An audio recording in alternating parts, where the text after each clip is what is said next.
Esotericism, Ancient and Modern. Strauss contra Straussianism on the art of political philosophical writing. Abstract. Leo Strauss presents at least two distinct accounts of the idea that the authors in the political philosophical canon have often masked their true teachings. A weaker account of esotericism, dependent on the contingent fact of persecution, is attributed to the moderns, while a stronger account, stemming from a necessary conflict between philosophy and society, is attributed to the ancients. Although most interpreters agree that Strauss sides with the ancients, this view fails to consider the possibility that Strauss's writings on esotericism may themselves be composed esoterically. A reevaluation of Straussian hermeneutics in light of this possibility suggests that the elitism and secrecy often associated with Straussianism may stem not from Strauss's true account of esotericism, but instead from an exoteric doctrine designed to seduce students into a life of philosophy. Esotericism, Ancient and Modern. Strauss contra Straussianism on the art of political philosophical writing. All I know is that I am not a Marxist. Karl Marx. Perhaps the only indisputably true statement that one can make about the thought of Leo Strauss is that there is remarkably little agreement on what Leo Strauss truly thought. Strauss has been described as everything from an apolitical scholar of the classics to the secret mastermind behind a cabal of neoconservative, neo-imperialists. He's been described as everything from a liberal Democrat, or at least a friend of liberal democracy, to a Jewish Nazi. This disagreement is understandable, for there can be few interpretive tasks more challenging than that of uncovering Strauss's true teachings. Even if one is able to parse Strauss's dense and enigmatic prose, one is still plagued by the fact that Strauss, far more often than not, availed himself of what he called the immunity of the commentator. It is thus difficult, if not impossible, to separate Strauss's doctrines from those he attributes to Plato and Xenophon, to Maimonides and Farabi, perhaps even to Machiavelli and Nietzsche. One of the few subjects which Strauss discusses in his own name, and not only as an interpreter of ours, is the subject of interpretation itself. Central to Strauss's writings on the proper interpretation of canonical political philosophical texts is the phenomenon of esotericism, the idea that the authors of these texts have often masked their true teachings. Strauss's writings on secret teachings, most famously the titular essay in Persecution and the Art of Writing Count, are thus commonly seen as possible keys to Strauss's own secrets.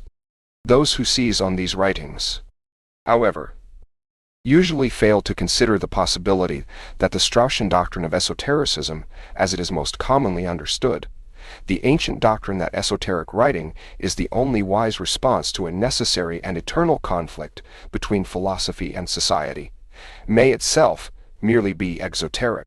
A successful reevaluation of Strauss's writings on esotericism would thus prove invaluable to the evaluation both of Strauss's own work and of the phenomenon known as Straussianism.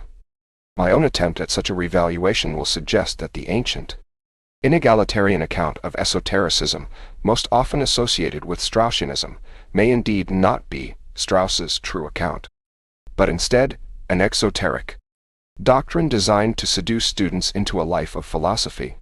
Considering Strauss's esoteric writings on esotericism in terms of their pedagogical function will pave the way for a richer understanding, not only of the controversies surrounding Strauss, his students, and the alleged cult that they have formed within the academy, but also of Strauss's understanding of what he called the sociology of philosophy, the nature of philosophy as a vocation, and of its role in a polity, most pressingly in a liberal democratic polity such as our own. We need not go so far, however, as to consider the possibility that Strauss never actually believed any of the great thinkers of the Western tradition wrote esoterically, that the practice of esotericism is for him an entirely exoteric myth. Most classic philosophical works are obviously composed such that only a careful reader, a reader who thus might accurately be described as willing to read between the lines, will be able to grasp their full meaning. The only alternative is that these classics are simple books whose every nuance is accessible to all. In order to learn anything of significance from the trivial truth that philosophers often write esoterically, we must therefore provide a full account of this truth. As Stanley Rosen writes, "The serious question is not whether philosophers practiced esotericism. Every thoughtful human being does so to one degree or another, but why?" This question is central to Strauss's Hermeneutics. The reasons why philosophers write esoterically will shape how they write esoterically, to what degree they mask their true teachings, the stratagems they use to mask them, etc. This will shape how we can properly read their writings. The correct strategy for approaching esoteric texts, in other words, can only be determined through an account of the specific esoteric strategies used in their composition, which themselves can only be determined through an account of why these texts were written esoterically. Unfortunately, rather than one clear answer to the question of why philosophers practice esotericism, Strauss provides at least two answers. The first of these answers, an account based on the straightforward fact that many regimes actively persecute those who openly express heterodox beliefs, dominates the essay, Persecution and the Art of Writing, in order to examine the effect of that compulsion, or persecution, on thoughts as well as actions. Strauss here presents the simple example of a thinker, specifically a historian, who wishes to express some truth under a totalitarian regime that has made the expression of this truth punishable by death. Such a thinker surely cannot express the truth openly and unambiguously, except in private communications with his closest and most trusted friends. He can, however, express the truth secretly and ambiguously in his published works, so that an underpaid and overworked censor will miss the secret teaching, but a careful student will understand and appreciate it. That is, the philosopher under a totalitarian regime, or, for that matter, in any society that persecutes heterodox thought, can choose to write esoterically. Such a literary technique has all the advantages of private communication without having its greatest disadvantage, that it reaches only the writer's acquaintances. It has all the advantages of public communication without having its greatest disadvantage, capital punishment for the author. This account of the need for esoteric writing allows us to draw certain conclusions about the manner in which we may read philosophical works, with an eye to the possibility that they may contain a secret teaching.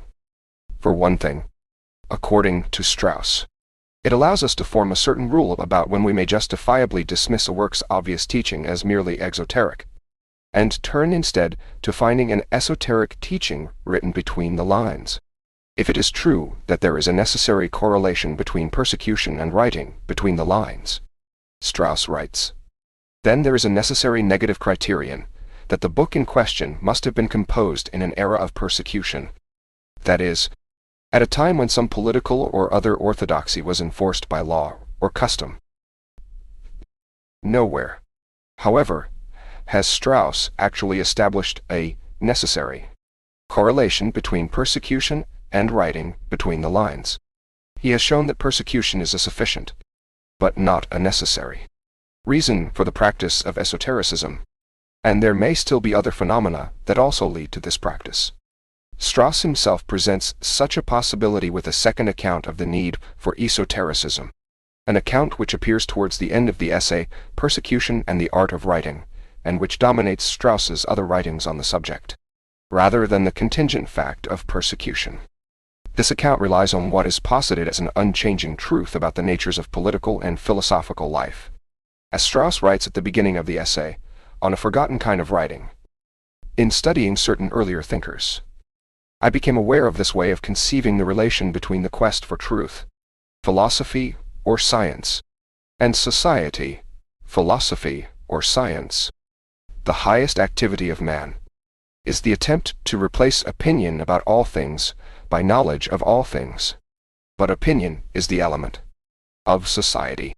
Philosophy or science is thus the attempt to dissolve the element in which society breathes, and thus it endangers society. There is a critical difference between an esotericism arising from a necessary gap between society and philosophy and an esotericism arising only from the contingent fact of persecution. While the conflict between the philosopher and society which leads to the need for esoteric writing is accidental under the latter account, it is a necessary conflict if the element of society is necessarily opinion. Paul J. and Bagley thus calls the mode of writing, engendered by Strauss's first account, conditional esotericism, while the second account leads to unconditional esotericism. Not only will the negative criterion discussed earlier fail to hold under the latter of these accounts of esotericism, but, since it demands esoteric writing, unconditionally or more properly, as a response to conditions which hold necessarily and at all times, no such negative criterion may be established under this account at all. The wise will always recognize the eternal conflict between political opinion and philosophical truth, and will thus choose to express difficult truths esoterically, even if they have nothing to fear from any political quarter. The wise living in a liberal era will write esoterically, not out of fear, but out of respect for the need for political society and the opinions which are necessarily the element of such a society. Indeed, insofar as they understand the distinctive natures of philosophy and politics, the wise in a liberal society, who are absolutely free to refute society's opinions, will question the wisdom of such extreme liberalism. They will thus write esoterically, not because of the wrongful and misguided actions of the regime under which they live, but despite them. Strauss presents the conflict between these two accounts of the need for, and hence character of, esotericism, like most other conflicts that he discusses, as a conflict between the ancients, a category which, for Strauss, includes all pre-Enlightenment thinkers, including medievals and the moderns. The unconditional account of esotericism takes its inspiration from Plato's seventh letter, and finds its clearest expression among non-Christian medievals, such as Maimonides and Farabi, while the conditional account had a number of Enlightenment-era exponents. So Strauss's treatment of the debates over esotericism, as yet another round in the great querelle des anciens et des modernes, seems reasonable. Such a presentation affords us greater insight into the two accounts, making it evident that they are indeed in conflict, that they cannot merely supplement each other as two separate but mutually compatible causes of the same phenomenon. The moderns hold to the persecution model because, according to the Enlightenment tradition, suppression of free inquiry is accidental, an outcome of the faulty construction of the body politic. Philosophers who wish to practice their art freely should then make it their goal to enlighten their cities, to work to correct the flaws in regimes that have made cities hostile to the truth. This implies that society can indeed be built around the truth, a truth which the majority may not be able to embrace with the certain knowledge of philosophers, but which it can at least accept on their authority in the form of true opinions.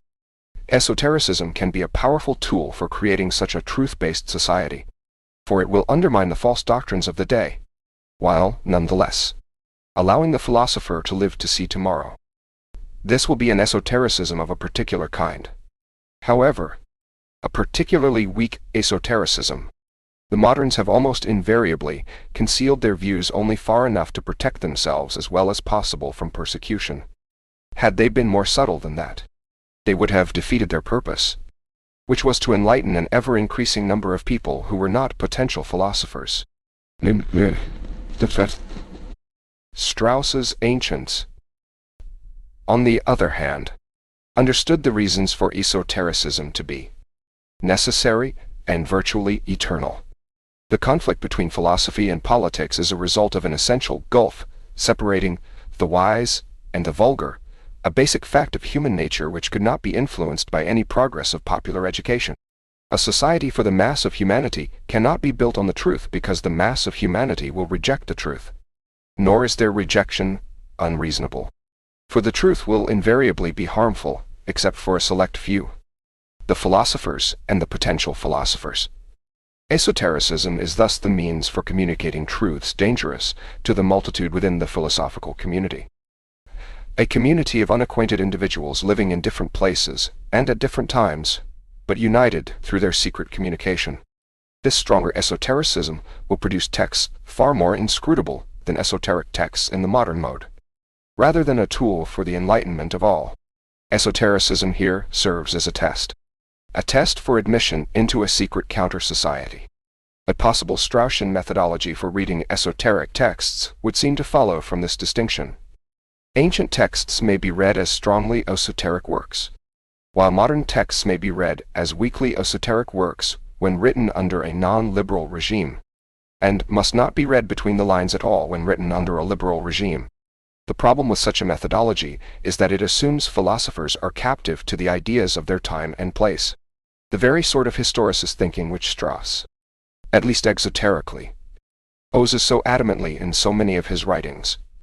The truly wise will break free from the opinions of both the masses and of the intellectual elite of their day, and come to embrace the truth as it really is. Since a student of Strauss is interested in reading esoteric texts written by the truly wise, we cannot develop a Straussian hermeneutic for these works until we have established which of the two accounts is, according to Strauss, the true account. Some of Strauss's writings on the subject of esotericism, however, may tempt us to reject any real dichotomy between the ancient and modern accounts of esotericism, and to maintain that Strauss's true teaching must somehow be a synthesis or a reconciliation of these two views. Indeed, in one of Strauss's earliest discussions of the subject of esotericism, which comes at the end of a 1939 essay on Xenophon's Constitution of the Lacedaemonians,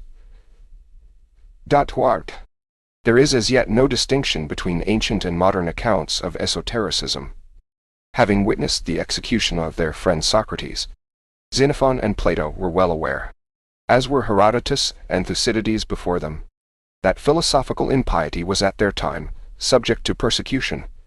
Esoteric writing allowed them to avoid Socrates' fate. Such writing's disappearance was simultaneous with the disappearance of persecution, just as its reappearance is simultaneous with the reappearance of persecution.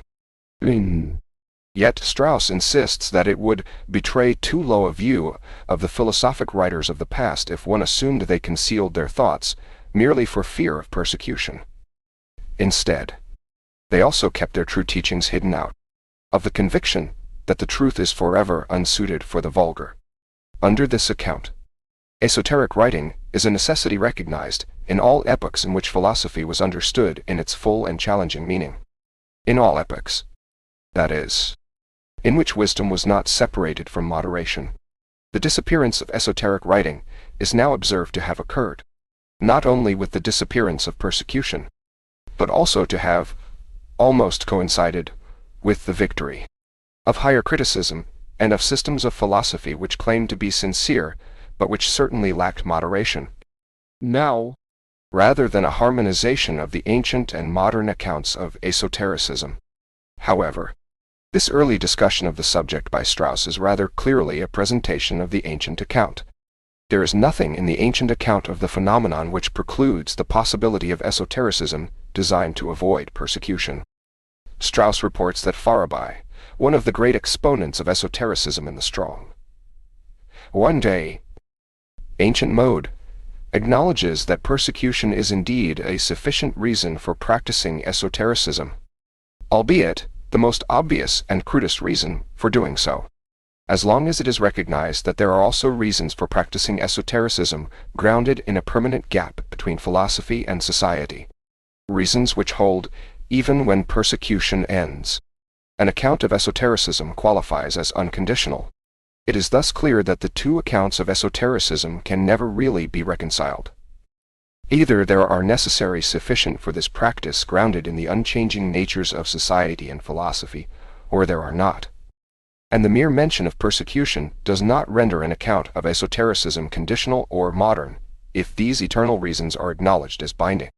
The fact that the disappearance of persecution almost coincided with the disappearance of philosophical moderation, that is, with the loss of the knowledge of the unconditional reasons for practicing esotericism, admittedly allows for the appearance of ambiguity in Strauss's 1939 discussion of this subject.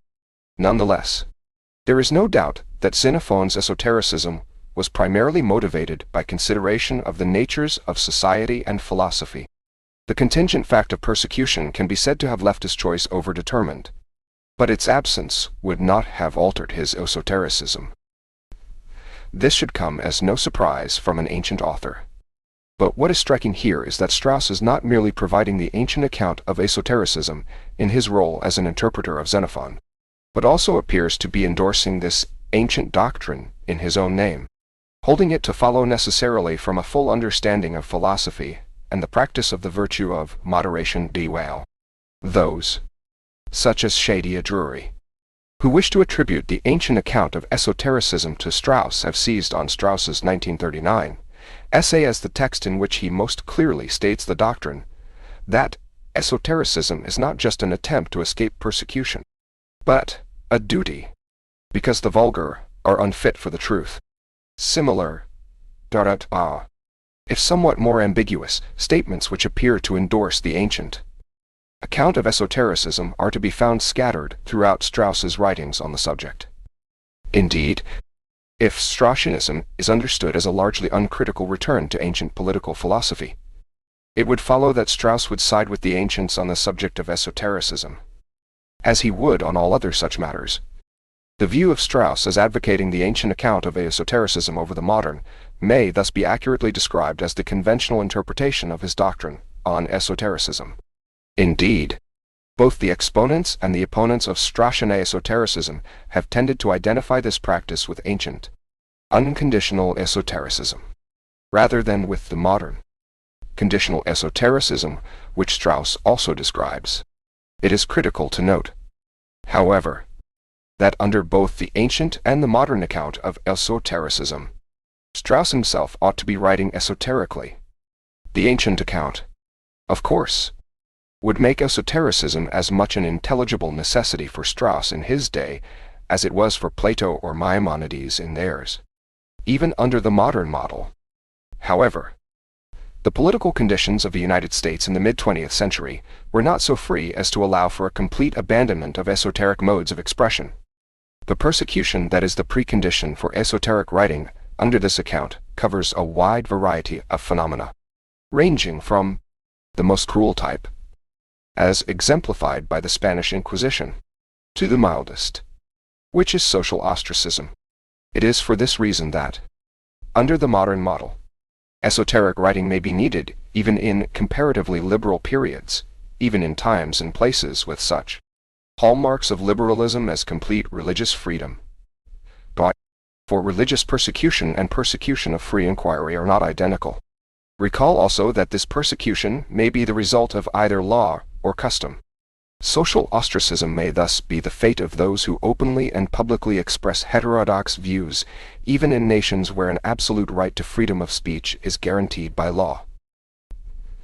This is not to say that there are not eras of extreme liberalism in certain countries when esotericism becomes entirely unnecessary.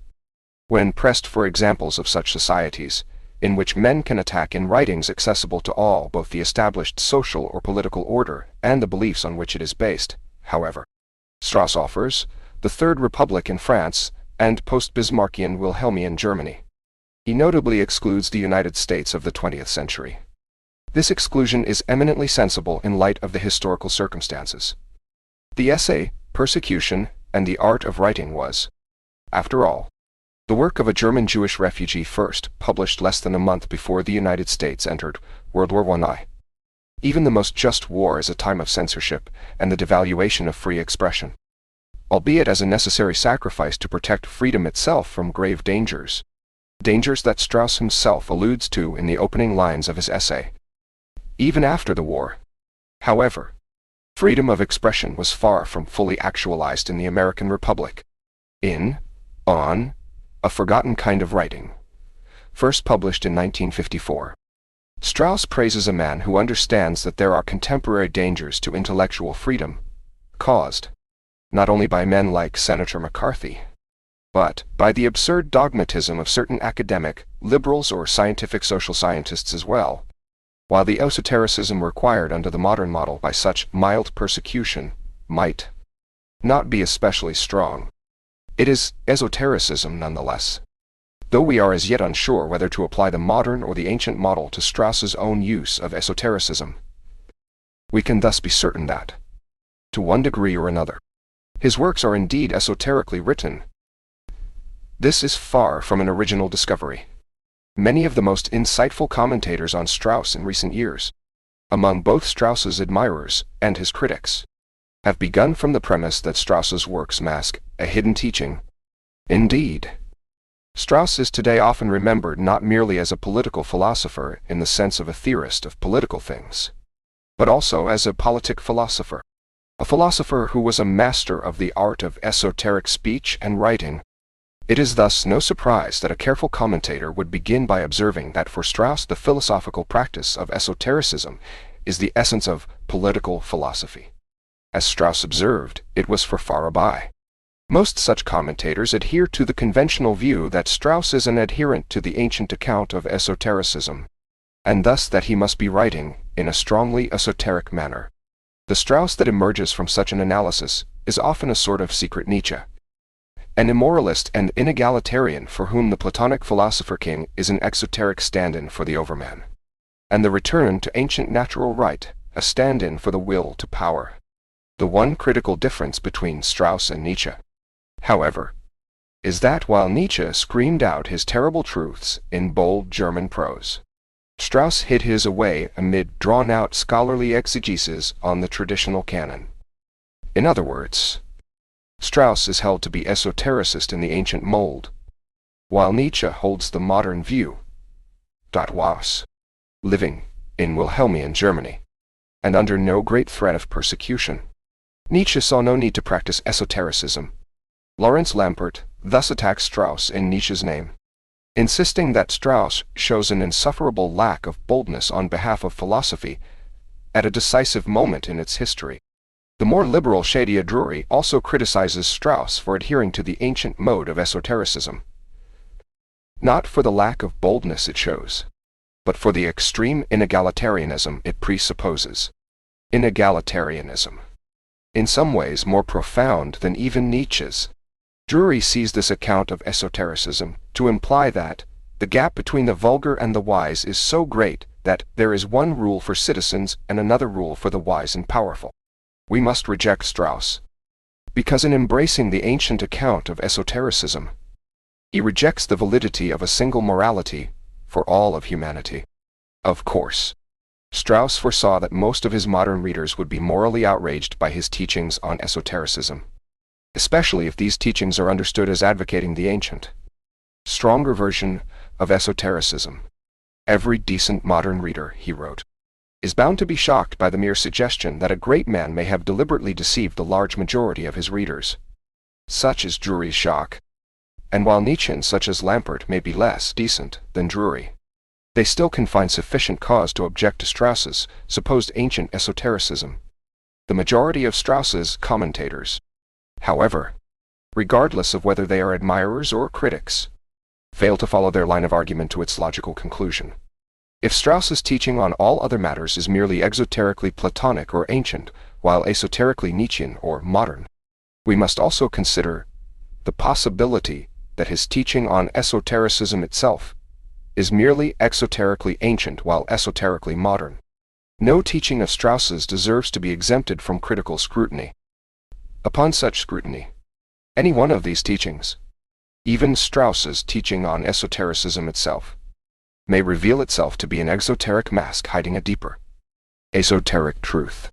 We must thus consider the possibility that Bagley is correct when he writes, in a footnote to his 1992 essay, if Strauss is guilty of anything, it is that he wrote esoterically about esotericism. Unfortunately, Bagley, who is more concerned with making skeptical anti-Straussians take esotericism seriously than with interpreting Strauss's position on the subject, fails to develop this observation any further. Of all of the commentators on Strauss of whom I am aware, Stanley Rosen comes closest to Bagley's position. Strauss's revelation of esoteric teachings, with respect to the early or pre-Enlightenment philosophers, he writes, was itself exoteric. By this, however, Rosen does not mean that Strauss's teaching on esotericism might be merely exoteric. Rather, Rosen implies that in his commentaries on the ancient authors, Strauss's implication that he understands these authors' secret teachings might be an exoteric falsehood, because Strauss very possibly did not know the original teaching. Rosen concludes that this possibility makes no difference because, in order to understand Strauss himself, we need to start from his own practice of esotericism, that is, his practice of esotericism in the strong, ancient mode. Though he is willing to undermine the conventional understanding of nearly all that Strauss wrote, Rosen is thus unwilling to undermine the conventional understanding of Strauss's writings on esotericism. It is thus necessary to make one's own attempt to read between the lines of Strauss's doctrine of reading between the lines.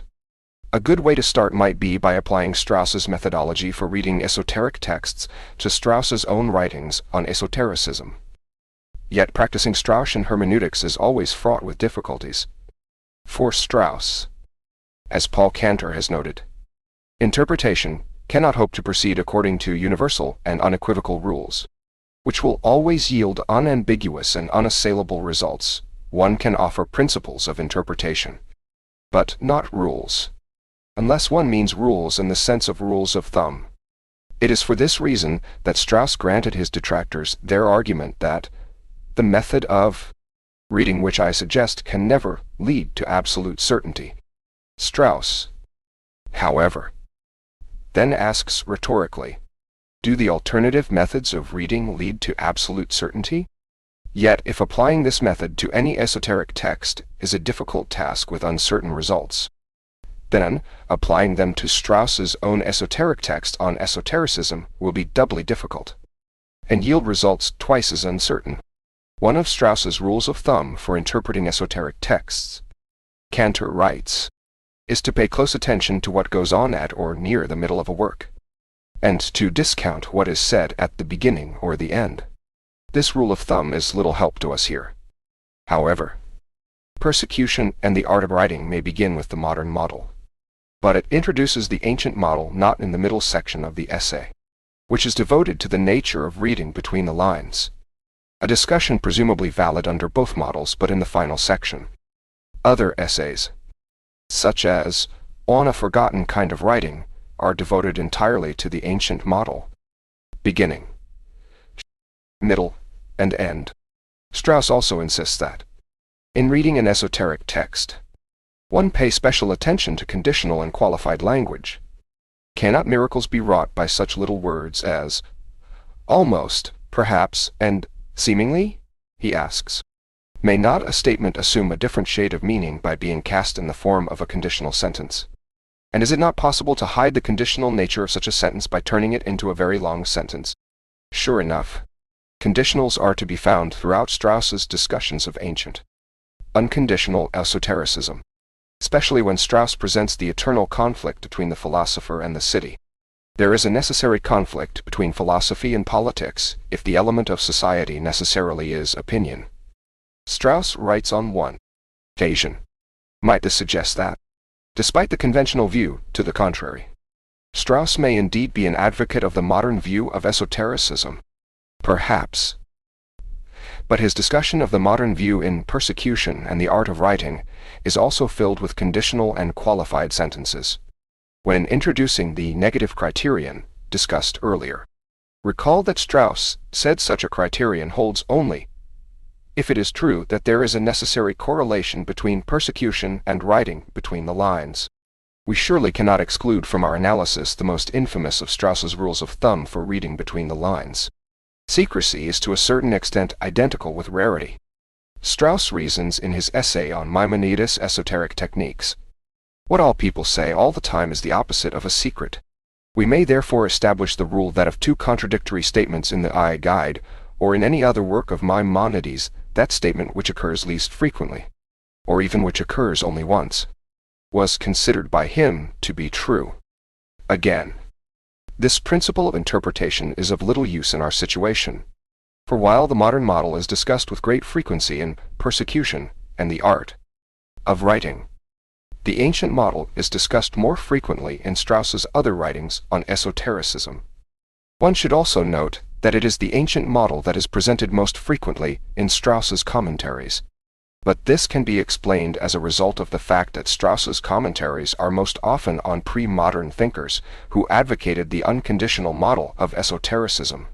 Discussions of their ancient views might then be understood as merely reflecting these views, and thus would not enter into an investigation of Strauss's own position.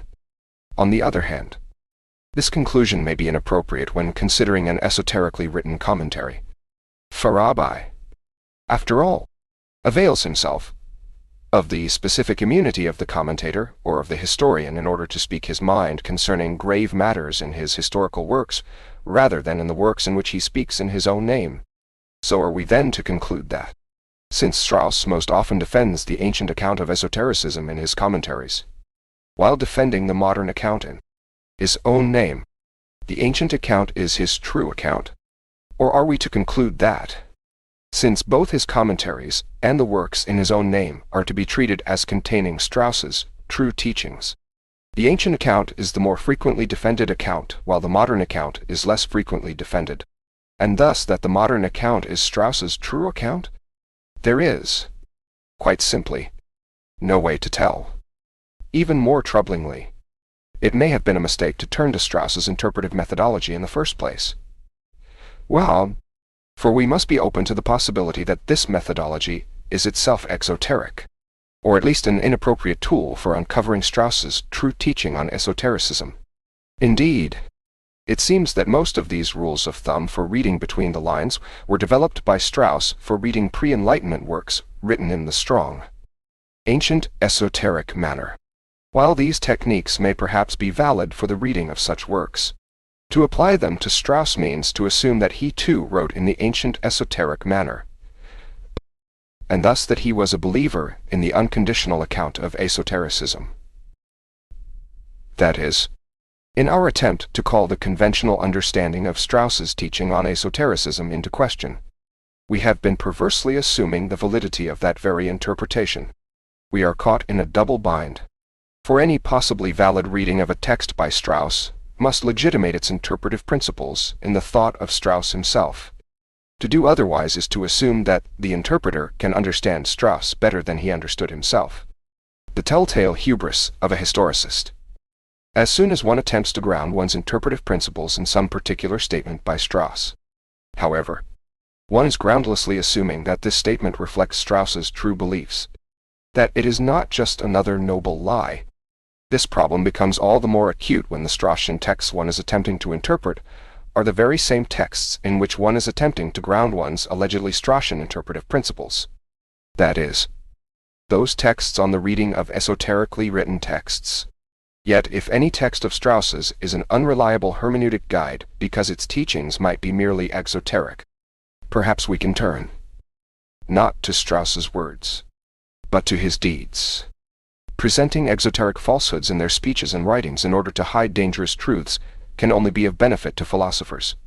Living, according to those falsehoods, however, can only serve to harm them, depriving them of the excellence attainable only through a life in accordance with a true understanding of the world and our place within it. Strauss's relevant actions here are twofold. First, Strauss chose the life of a teacher and a scholar.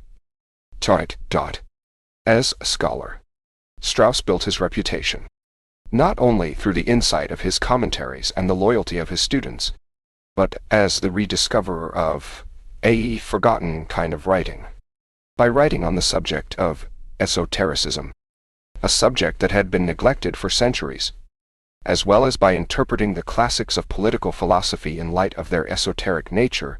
Strauss made at least some of the secrets of the philosophers available to all. Though his writings are never easy or clear, they surely unmask the secrets of the classics to some degree. Yet, there is only one passage in his published works in which Strauss directly attempts to justify his disregard for the esotericist intentions of the authors he is interpreting. Like many of Strauss's most important passages dealing with the issue of esotericism, it is a passage on Maimonides, the fourth of 6 sections of the essay on the literary character of the Guide for the Perplexed, a section entitled A Moral Dilemma. Strauss here writes that no historian who has a sense of decency, and therefore a sense of respect for a superior man such as Maimonides, will disregard lightheartedly the latter's entreaty not to explain the secret teaching of the Guide. How, then, Does Strauss justify his revelation of these secrets? Strauss's justification is twofold. First, Strauss writes that the historical situation in which we find ourselves is fundamentally different from that of the 12th century. In a passage quoted at length by Rosen, and well worth quoting at length yet again, Strauss goes on to explain, public opinion was then ruled by the belief in the existence of an eternal and unchangeable law, whereas public opinion today is ruled by historic consciousness. Maimonides himself justified his transgression of the Talmudic injunction against writing on the esoteric teaching of the Bible by the necessity of saving the law. In the same way, we may justify our disregard of Maimonides' entreaty not to explain the guide by appealing to the requirements of historic research. The force of this argument will become even stronger if we take into consideration the basic condition of historic research, namely, freedom of thought. Freedom of thought seems to be incomplete as long as we recognize the validity of any prohibition to explain any teaching whatsoever. Freedom of thought being menaced in our time more than for several centuries, we have not only the right but even the duty to explain the teaching of Maimonides, in order to contribute to a better understanding of what freedom of thought means, i.e., what attitude it presupposes and what sacrifices it requires. Nay, not. This passage does not merely present a change in historical situation. It presents a change in fundamental values. With Strauss defending his revelation of Maimonides' secret teachings in terms of the values of his day, as Maimonides defended his revelation of the Bible's secret teachings in terms of the values of his. Such a justification implies that Strauss has himself embraced the modern values of historic consciousness and freedom of thought. Unless one is to embrace historicism, one must acknowledge the freedom of authors to accept or reject the values that dominate their eras. In other words, as Rosen writes, if this statement were taken as a frank assertion of Strauss's own views, we would have to conclude that he accepted the contemporary liberal principle of unreserved freedom of speech, and hence that he was, as it were, an Enlightenment philosopher. For our purposes, this means that if the passage in question were not merely exoteric, it would imply Strauss is an advocate of the modern account of esotericism, in typical Straussian fashion. However, this passage is immediately followed by a contradictory argument justifying Strauss's actions, an argument compatible only with the ancient view of esotericism. Why, Maimonides, himself an advocate of the ancient view of esotericism, felt that he could save the Bible and its law by communicating its secret teaching, not to all, but to the few philosophically minded souls capable of understanding and appreciating this secret teaching. To do so, he wrote an esoteric commentary on the teachings of the Bible, itself an esoteric work, if he were to follow Maimonides' model. Strauss reasons. The interpreter of the guide would thus write his commentary in the form of an esoteric interpretation of an esoteric interpretation of an esoteric teaching, while Strauss admits, this suggestion sounds paradoxical or even ridiculous, he concludes. An esoteric interpretation of the guide seems to be not only advisable, but even necessary. Clearly, this contradicts the earlier claim that we have not only the right, but even the duty to explain the teaching of Maimonides in a manner that advances the cause of freedom of thought. So, which is the true teaching, and which the merely exoteric? We could conceivably attempt to reapply the Straussian methodology for reading esoterically written texts to this apparently contradictory passage. But such a procedure has been demonstrated to be both practically useless and theoretically unsound. Instead, we must turn to the evidence provided by Strauss's deeds.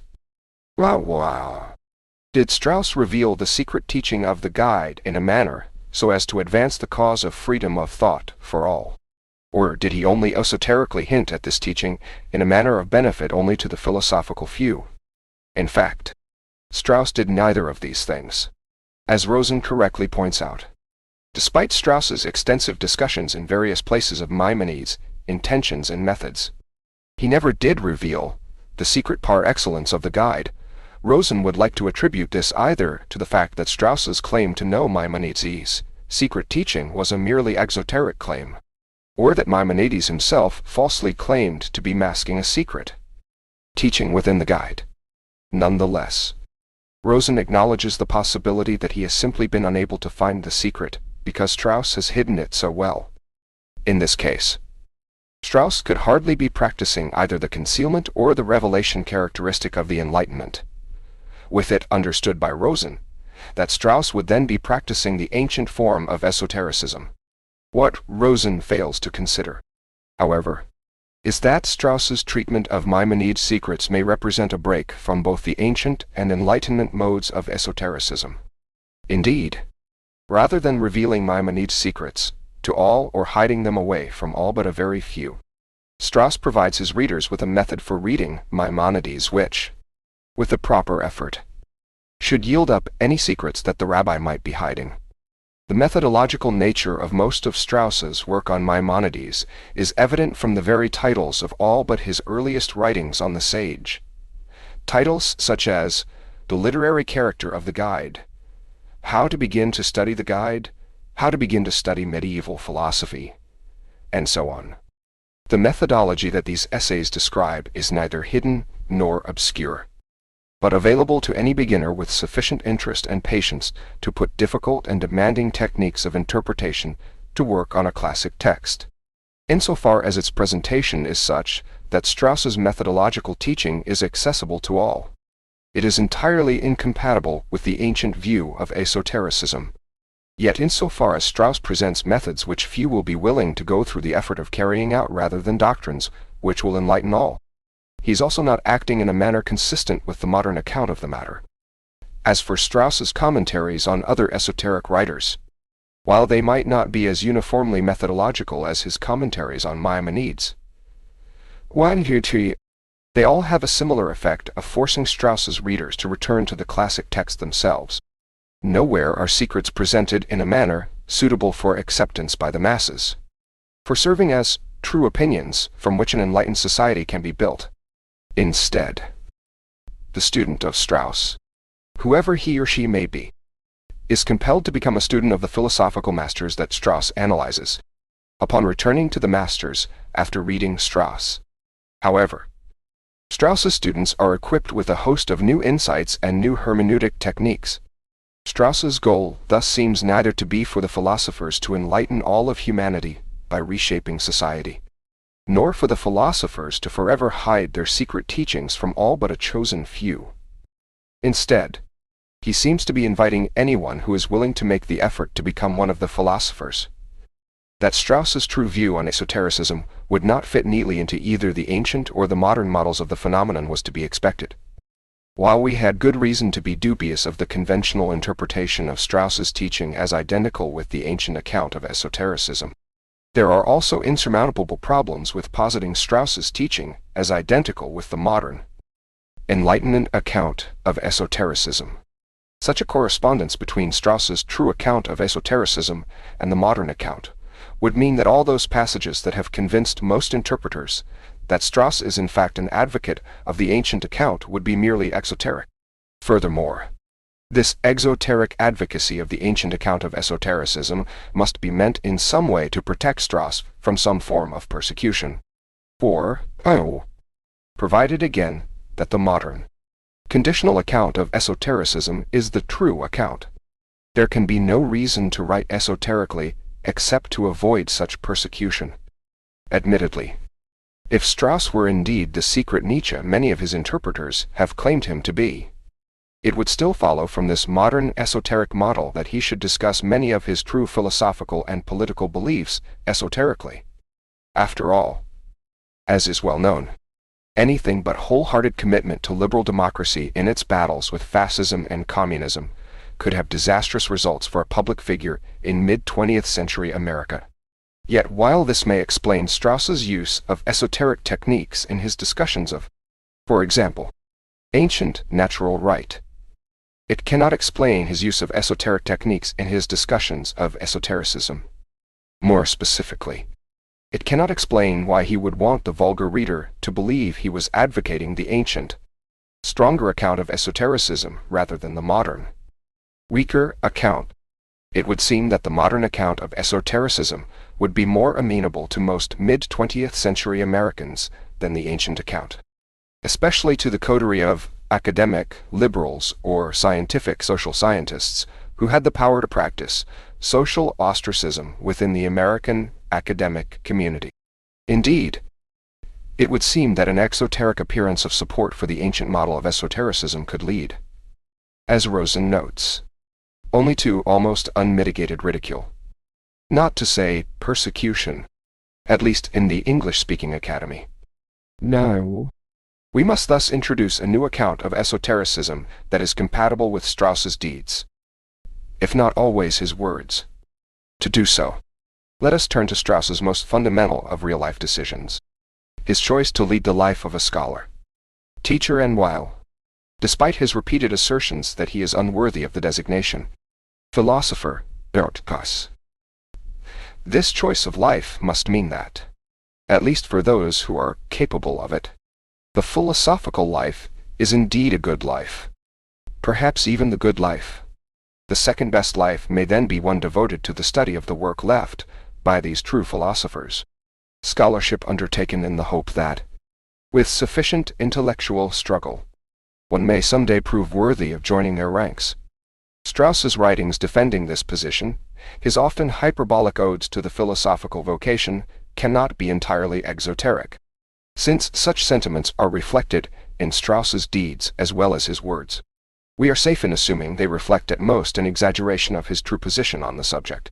Strauss writes that, in a world of suffering, we have no comfort other than that inherent in this activity of philosophy. It leads us to realize that all evils are in a sense necessary if there is to be understanding. It enables us to accept all evils which befall us, and which may well break our hearts in the spirit of good citizens of the city of God. By becoming aware of the dignity of the mind, we realize the true ground of the dignity of man, and therewith the goodness of the world, which is the home of man because it is the home of the human mind. Even if Strauss truly believes that the philosophical way of life is the best way of life, he also insists that philosophers are still always in grave danger, albeit not necessarily from persecution. Instead, each is in danger of being the last of their kind, of witnessing the extinction of philosophers as such. This is because, while the philosophical life once actualized is one of great joy, the years of effort necessary to attain this sort of life are invariably difficult and unpleasant. The movement from the untruth to the truth is not simply a movement from unrelieved darkness and terror to pure light and joys. Strauss writes, on the contrary, the truth appears at first to be repulsive and depressing. Most potential philosophers, a group which could conceivably include anything from a very small elite or the whole of humanity, will thus be driven away from the philosophical life before they can experience its joys. The danger that none will choose even to begin such a difficult journey is especially acute in today's society, a society in which mass culture distracts us from our quotidian miseries without any intellectual and moral effort whatsoever, and at a very low monetary price. Under Strauss's account, those who are distracted by mass culture are neither hostile to nor in favor of the philosophical life, but view it with a sort of indifference. They cannot understand why potential philosophers would deprive themselves of readily available pleasures on a quixotic quest for truth, and they are merely repulsed by their fleeting encounters with philosophy. Thus, in order to ensure that the tradition of philosophical living can be preserved for future generations, Strauss concludes that a special effort is needed to counteract the first appearance of the truth. In his notes on Lucretius, Strauss suggests that this special effort ought to be in the form of poetry. Although Lucretius used actual verse, esoteric prose seems an even better, poetic form for gradually acclimating potential philosophers to the truth. Rather than bombard initiates with teachings that they will only find repulsive and depressing, esotericism provides a method for slowly luring them to search for those hidden treasures which disclose themselves only after very long, never easy, but always pleasant work. Esoteric communication, moreover, has the pedagogic advantage of forcing students to think for themselves, to consider, whether a philosopher's reasoning at any given time is sound and reveals his true teaching, or is merely exoteric. In this way, students may almost be said to discover the truth through their own reasoning, that is, almost to be practicing genuine philosophy. We can call this new account of esotericism the educational or pedagogical account, and it seems to be the best candidate for Strauss's true teaching on the subject. Is the educational account of esotericism, however, truly distinct from the ancient and modern accounts of the phenomenon? After all, any communication of truths is ipso facto educational. A concern for the education of others by the writer must be presupposed in both the ancient and modern accounts of esotericism. Fearing persecution, or believing that the dissemination of certain teachings is inherently harmful to society, the philosopher could easily remain silent. A decision to communicate, to write esoterically in either the ancient or the modern mode, can only be attributed to a desire to educate the puppies of his race, that is, potential philosophers. Indeed, Strauss presents the educational purpose of esotericism at the end of Persecution and the Art of Writing, not as a new and different account of the phenomenon, but as an essential element of both of the two accounts he has already presented. This is also how the educational purpose of esotericism has been described by most of Strauss's interpreters.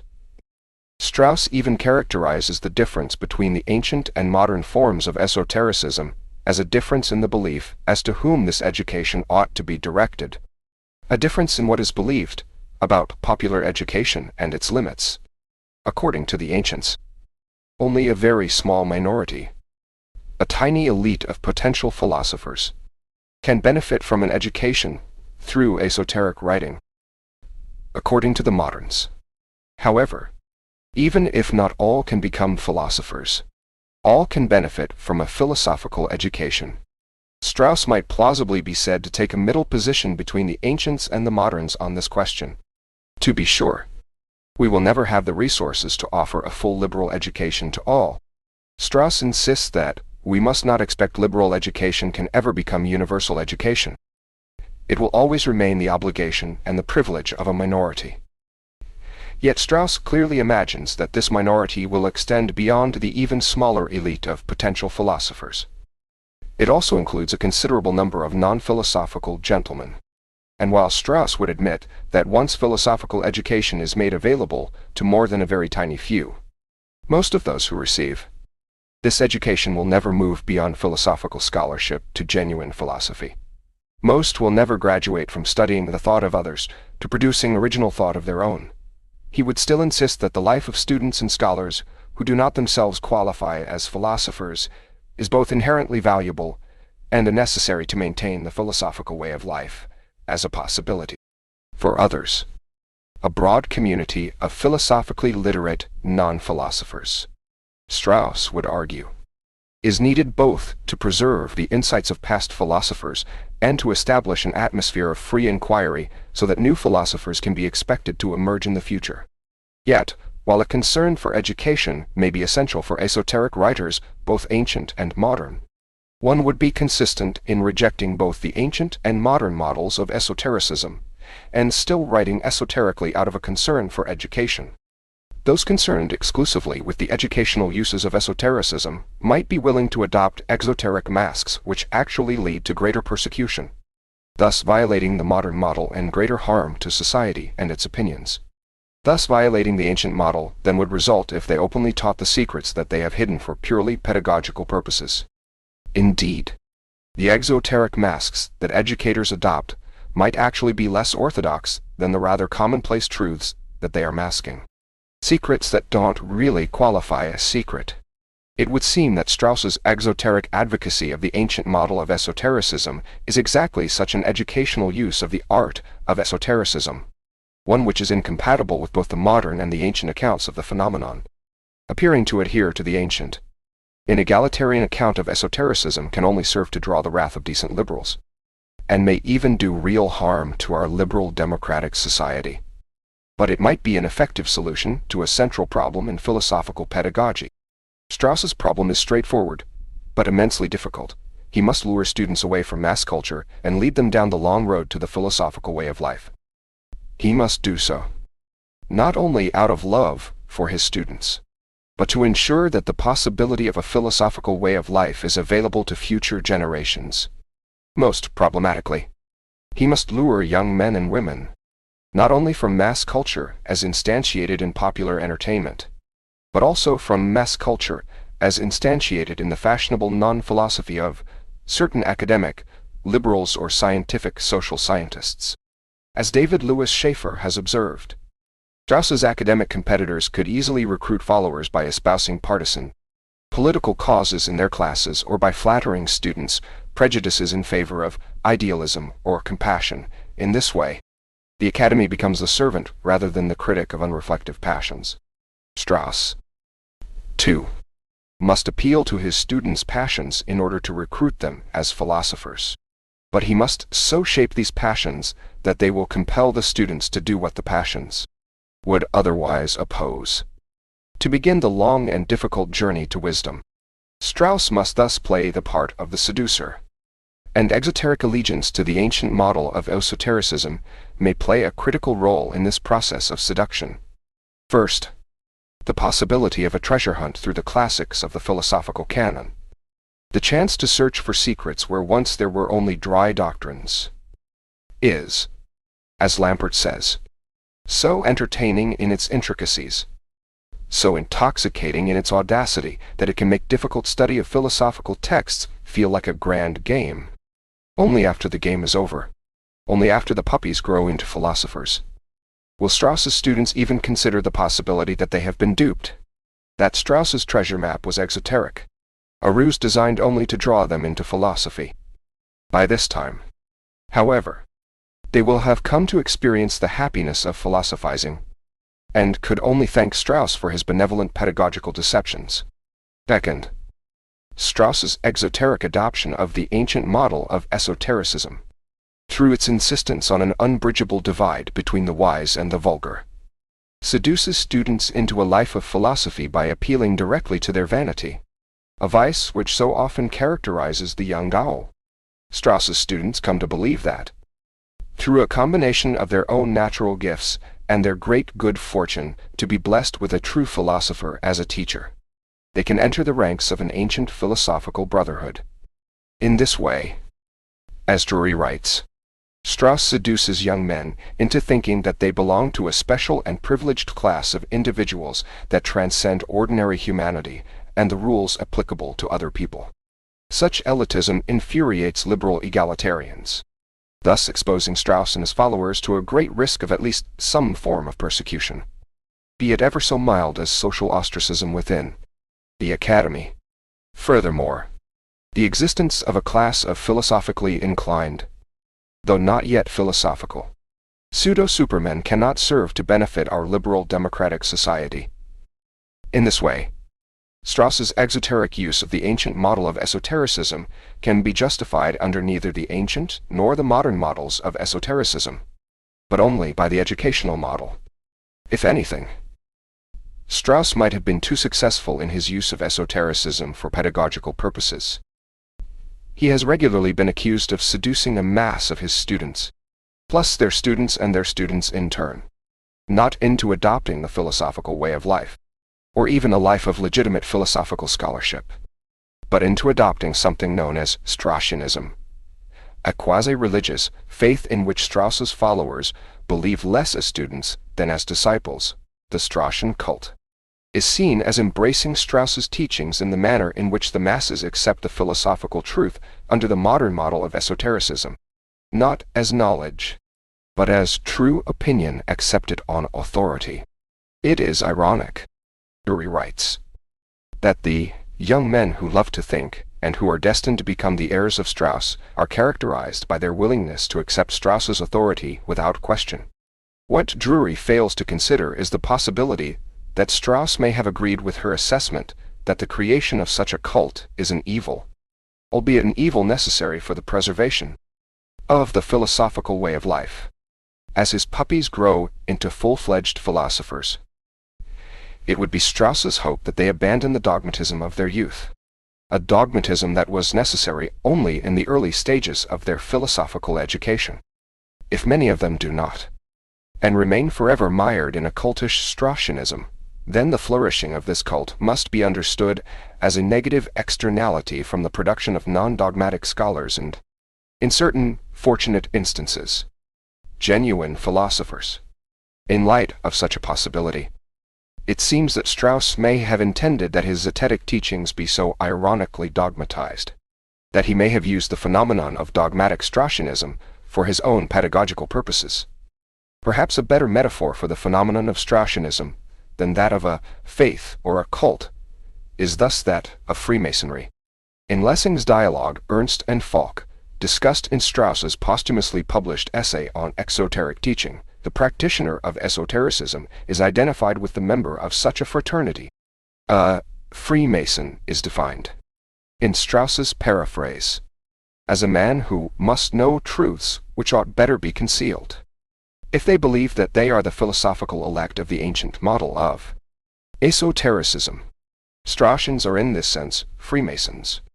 Like the literal Freemasons, they are attracted to the secretive society for the sense of superiority it gives them, and for the mystic truths it promises to reveal eventually.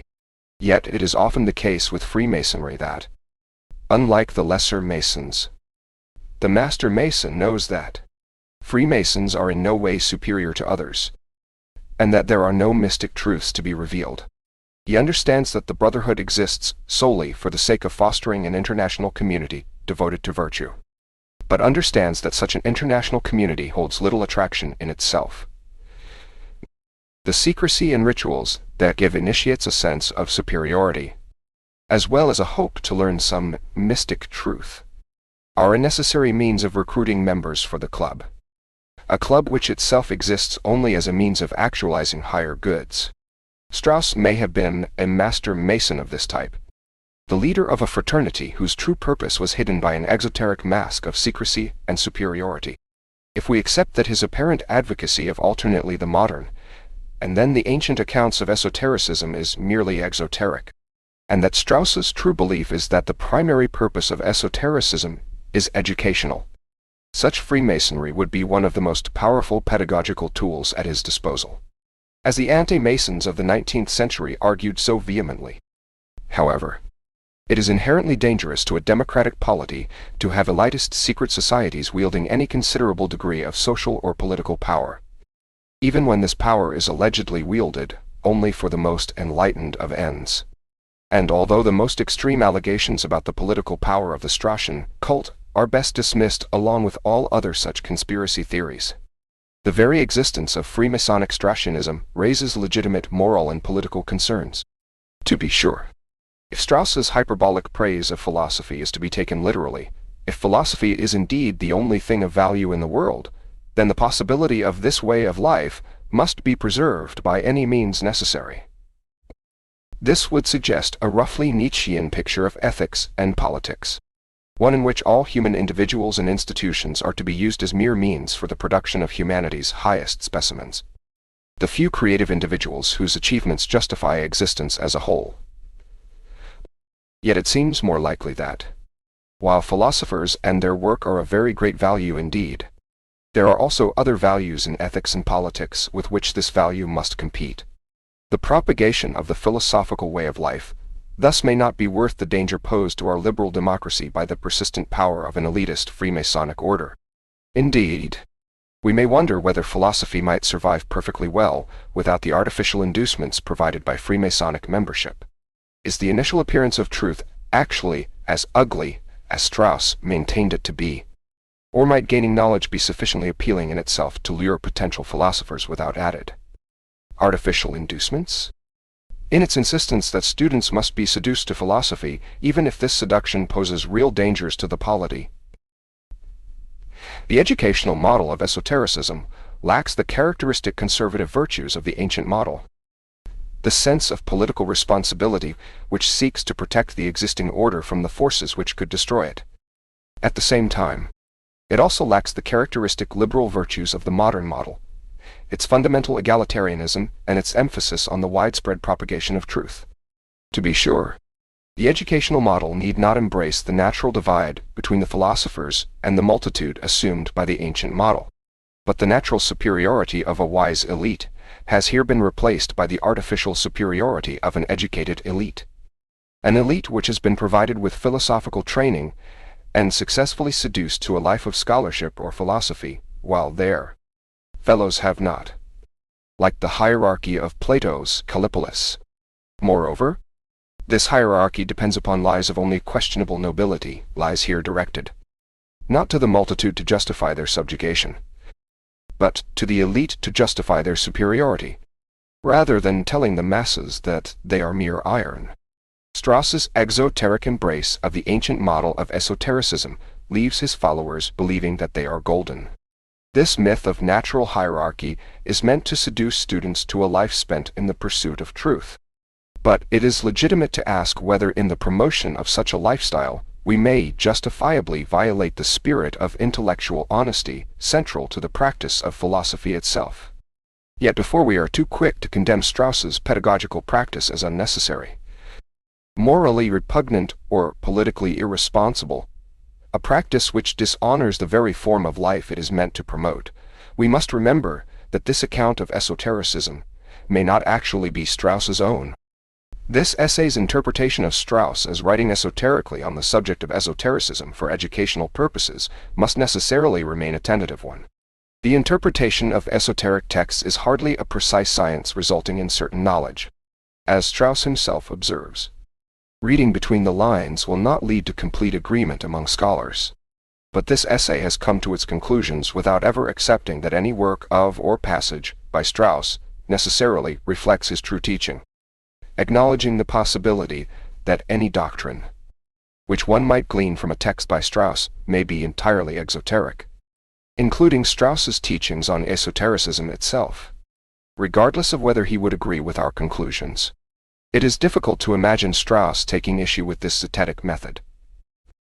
Skepticism, he repeatedly insists, is the essence of philosophy, and it is this insistence which forever prevented Strauss from becoming a dogmatic Straussian.